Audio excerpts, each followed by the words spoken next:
Hello everyone, আসসালামু আলাইকুম। হাত দিয়ে মেখে আজকে আমি ছোটো মাছের চচ্চড়ি করব। ছোটো মাছের চচ্চড়ি করার জন্য আমি এখানে মিষ্টি কুমড়া ছোটো ছোটো করে কেটে নিয়েছি। মিষ্টি কুমড়া আমি ধুয়ে পরিষ্কার করে নিয়ে এখন কড়াইয়ের মধ্যে দিয়ে দিব। এই মিষ্টি কুমড়া দিয়ে ছোটো মাছ দিয়ে চচ্চড়ি করলে কিন্তু খেতে অসাধারণ লাগে। কে কে খেয়েছেন কমেন্ট করে জানাবেন, আর যে না খেয়েছেন তারা এরকম করে চচ্চড়ি বানিয়ে খেয়ে তারপরে কমেন্ট করবেন। মিষ্টি কুমড়ার মধ্যে এখন আমি দিয়ে দিব পেঁয়াজ কুচি, আর দিয়ে দেবো কাঁচামরিচ। এই কাঁচামরিচ তেমন একটা বেশি ঝাল না, তাই আমি একটু কাঁচামরিচ বেশি করে দিলাম। এখন আমি দিয়ে দেবো রসুন। রসুন আমি ছেঁচে তারপরে দিয়ে দিলাম।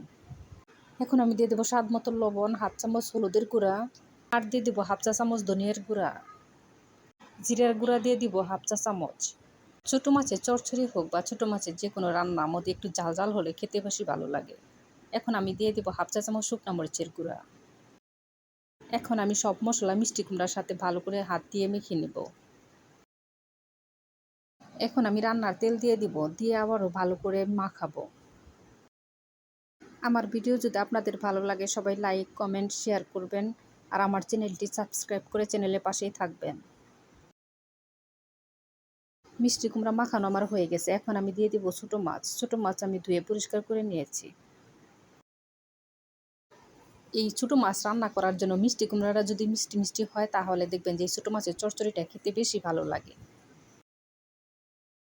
এখন আমি মিষ্টি কুমড়ার মধ্যে পানি দিয়ে দিব। আমি যেহেতু মিষ্টি কুমড়ার চচ্চড়ি করব তার জন্য বেশি পানি দেব না, সামান্য একটু পানি দেব।